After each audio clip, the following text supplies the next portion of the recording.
Okay, we're gonna feature a family. Sino sa inyo may... I just wanna see a show of hands.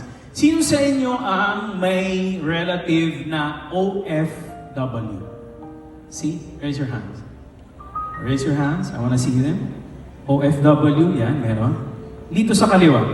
Yan, marami. Seaman. Ako. Nasa dagat. Nasa laot. Yan, okay. If you have relatives na OFW, o sino sa inyo ang relationship nyo LDR? Sumisigaw, wala namang wala namang tumataas yung kamay. O, taas ang kamay, LDR. Ito, LDR. Aba, marami ditong LDR, oh. 10 mahigit na ata. Okay. Nasaan ang ating family? And can we bring them down? We have a special family. Hindi nila alam, Hindi nila. See, they're seated over there at the top. Tatlo sila, si Tita Mirna, and then the husband and the brother. Hindi nila alam we're gonna call them on stage because we're gonna sing to them something very, very special. At sa lahat ng OFW, maiintindihan nyo yung segment na to. Dahil I'm sure na namiss nyo yung mga mahal nyo sa buhay. Okay?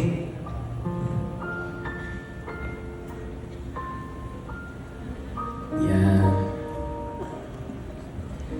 Sige. Mami Mirna, Tatay Juanito, at si Juriel. John Uriel. Juriel.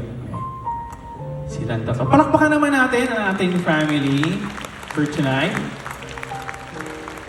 Okay. Pasensya na, surprise to kaya hindi nila talaga alam na tatawagin sila ngayong gabi. Okay.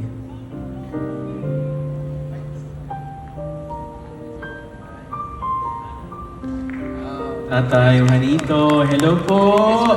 Nagulat ka, no? Sige, dito po tayo. Dito lang tayo muna tumayo, kasi meron tayong ano. Sige. Sige. Ang tangkad mo naman, Juriel. Okay. Good evening po sa inyong tatlo. Good evening po. Good evening. Balita ko lang, meron kayong 2 children na hindi nakakasama ngayong Pasko. Tama ba? Okay. Yung isa, pareho bang isang taon lang o magkaiba yung taon? Ay, dito, you can use Magkaiba po. Magkaiba, sige. Can we ask, yung lalaki niyong anak na nasa Abu Dhabi, ilang taon nang wala? 2014. So, 9 years na siyang nasa Dubai. Nasa Abu Dhabi. Tapos yung anak niyo, yung daughter niyo, is that eldest? Second. Okay, so yung daughter niyo is in US or Canada? US. Ilang taon na? 4 months. 4 months pa lang. So bago pa lang. Okay. Anong nararamdaman niyo? Na silang dalawa ay... Yes. Malungkot po. Malungkot? Bakit? Pag Christmas, ano yung pinaka-nami-miss nyo? Kapag wala yung dalawa? Yung get together? Ano ang nami-miss nyo particularly sa Christmas? Yung isa ba nagluluto? Yung isa ba... Ano yung nami-miss nyo dun sa dalawa pag may kainan sa Noche Buena? Yung caring. Pareho silang very caring. Yes po, yes. Sige. Okay lang ba kung i-surprise ko po kayo ngayong gabi? Sige po. Na-surprise na ka ngayon? Okay, dagdagan pa natin. Panoorin natin to dito. Can you just turn on this side? Panoorin natin yung screen. Bunsong kapatid, nakatulong sa bahay pang araw-araw at syempre yung pangarap namin bahay, pangarap namin tahanan. Masayang malungkot dahil wala yung physical presence nila para arugain ka. On the other hand naman, masaya kasi maibibigay mo yung mga pangangailangan nila.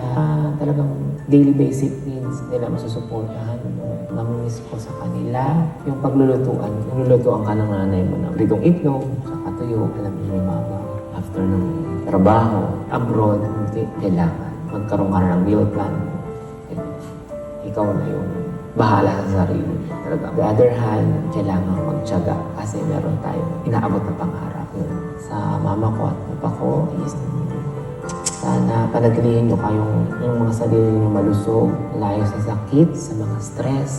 Yan. Dapat layo kayo dyan. Hindi po pwede ang stress. Huwag araw-arawin yung stress. Keep going lang. Kailangan sanayin mo na yung sarili mo kung paano mabuhay, mag-isa, malayo sa pamilya, para naman doon sa bunso namin kapatid. Juriel, pagpatuloy mo lang, maging mabuting anak, mabuting kapatid, tsaka huwag mong kakalimutang alagaan sila mama at papa. Mahal na mahal ko kayo. Mahal na mahal ko kayo kahit hindi ako ganun ka-showy. Pero deep inside me, mahal na mahal ko kayo. Yung mensahe. Wish ko ngayong Pasko na sana bumilis yung panahon na matupad yung mga pangarap natin at sana magkaroon na tayo ng tahanan. Merry Christmas and Happy New Year. Love you all. Unang-una sa lahat, ang reason bakit ako nag-abroad is syempre for my family. Para ma-provide ko yung pangangailangan ng pamilya ko, para mabigyan ko sila ng magandang buhay. Kasi syempre sila mama, sila papa, tumatanda na. Gusto ko magkaroon sila ng mas maganda pang buhay during nung sa senior moment nila. Kahit mahirap ang feeling ng nag-abroad dahil malayo sa pamilya. Unang-una, masaya. Kasi syempre, mapaprovide ko kung ano man kailangan ng family ko. Gusto kong mabigyan sila ng bahay at lupa na may tuturing talaga sa amin. Gusto ko silang mabigyan talaga ng magandang buhay. Siyempre at the same time, malungkot. Kasi malayo sa pamilya. Hindi kagaya dati, pagkagaling sa trabaho, pag-uwi ko, nandiyan sila mama, pwede ko mayakap. Dito, hindi ko magawa yun. Kasi kailangan ako pa magluluto sa sarili ko. Wala yung pamilya ko para maghampanan ng mga. So, yun yung isa sa mga malulungkot na part pag nagtrabaho ka na malayo sa pamilya. Namimiss ko yung sama-sama. Tayo kasi mga Pinoy, syempre, intact yung family natin, yung family bonding. Yun yung pinaka-mamimiss ko talaga, or namimiss ko, is yung family bonding. Siyempre, kapag malayo ka, ang namimiss ko is yung pamilya ko talaga. Hindi ko na magawa yung nagagawa namin before, na magta-travel kami, sama-sama. Lalo na ngayong magpapasko, sama-sama kami magsa-celebrate ng Pasko. So, hindi ko na yung magampanan kasi syempre malayo. Yun yung mga mamimiss ko. Mama, Papa, Kuya, and Juriel, sana lagi kayong okay, lagi niyong iingatan yung sarili niyo. To Mama and Papa, syempre senior na kayo, lagi niyong aalagaan ang sarili niyo, yung mga gamot iinumin. And praying na mas humaba pa yung buhay niyo and para mas makasama kayo mas matagal. Para naman kay Kuya na nasa Abu Dhabi, lagi kang mag-iingat dyan. And wag mo rin pababayaan sa sarili mo. Kay Juriel, syempre, thank you kasi ikaw, ikaw yung nandiyan para kala mama at saka kay papa. Huwag mo rin mababayaan sa sarili mo and alagaan mo sila mama. Okay ako dito.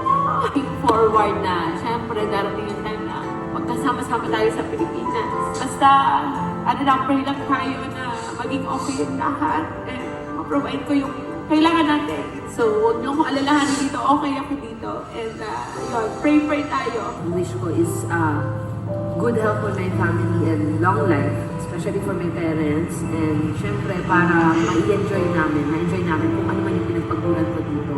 Syempre, mahal na ko kayo, Mama, Papa, Kuya, and Juriel. So, mag-iingat lagi. Okay, maligayang Pasko sa ating lahat.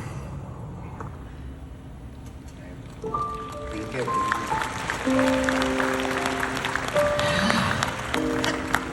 Oh, Juriel, na tuloy ako. Ita, ano kung nararamdaman niyo ngayon na may surprise message ang dalawang anak niyo sa inyo? Ha? Nabigla ako. Nabigla ka? Ano ang feeling ngayon na pareho sila na Merry Christmas sa inyo kahit malayo sila? Nakakagana. Parang nandito na. Actually, alam mo, si Direk John Prats ang nag-isip nito. At ang pananaw niya is sana through this next song, makonect namin kayo kahit papano, kahit malayo kayo. So is it okay if you take your seat? I will sing this song in on behalf of your children for you.